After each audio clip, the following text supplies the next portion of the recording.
ඔන්න අද මම ඔයාලව එක්කගෙන යන්න හදන්නේ මගේ වෙසක් දවස් ටික ගෙවිච්ච විදිහ ඔයාලා එක්ක ෂෙයා කරගන්න.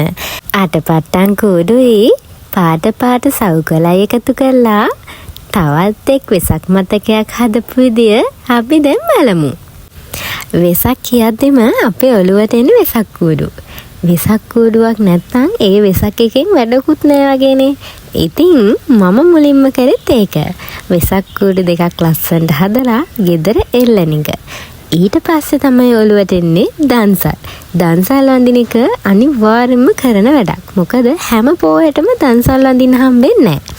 අම්මයි මමයි තාත්තයි තුන්දෙනා උදේම ගියේ පන්සල්. ඊට පස්සේ තමයි අපි දන්සල් වඳින්න ගියේ. ඔන්න ඔහම දන්සලුත් කකා මාලිම්බල පන්සලට ගියේ ධාතු වැඳ පුදා ගන්න.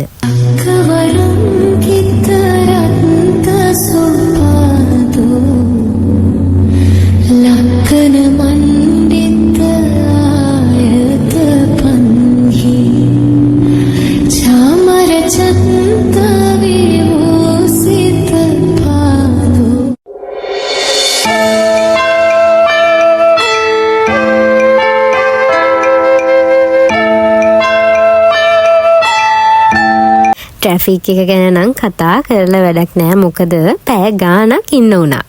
මේ පාර රාජ්‍ය වෙසක් කලාපයේ තිබ්බේ තිහගොඩ මිදෙල්ලවල පන්සලේ. වෙසක් කිව්වම හැමෝම කියන්නේ කොළඹ තමයි වෙසක් තියෙන්නේ කියලා. ඔව් කොළඹත් වෙසක් තියෙනවා. හැබැයි මේ පාර විශේෂයි. මොකද මේ පාර දකුණු පළාතම හරි ලස්සනට හැඩ වෙලා තිබ්බා වෙසක් වලින්. වෙසක් වලට මේ පාර දකුණට ආව අය දන්නවා මුළු දකුණු පළාතම හරිම ලස්සනද වෙසක් සමරපු විදිය. ගෙදර පෙරලන්න හදන අක්කගේ දඟ කෝලන් දෙක. ඔයාලගෙත් ගෙවලල ඉන්නවද මේ වගේ දඟ පැටව දෙන්නෙක්? එයාලා එක්ක ගෙවන ඒ මොහොත හරිම සුන්දරයි. මොකද අපිත් ආය පුංචි කාලයට යනවා ඒ කෝලන් ටික දකිද්දි. මෙයාලා දෙන්න නම් හරි ආදරණීය පුංචි පැටව දෙන්නෙක්. ඔක්කේ මම පහවදා අපි තුන්දෙන ගියේ මාතර වෙසක් බලන්න. මාතරත් හරි ලස්සනට ලයිට් වලින් වෙසක් කූඩු වලින් තොරණෙන් හරි ලස්සනට සරසලා තියෙනවා මම දැක්කා.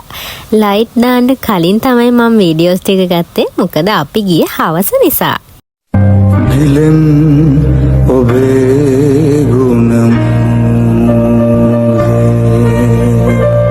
වෙන්දින් ඔබේ දම්සාදී වදින් වදින් ඔබ පාදේ තිලුවක බුදු. ඔන්න ඔය විදියට තමයි මගේ වෙසක් දවස් ටික ගෙවුනේ. වීඩියෝ එකට ලයික් එකක් කමෙන්ට් එකක් දාන්නත් ඔයාලා අමතක කරන්න එපා. එහෙනම් ගුඩ් බයි.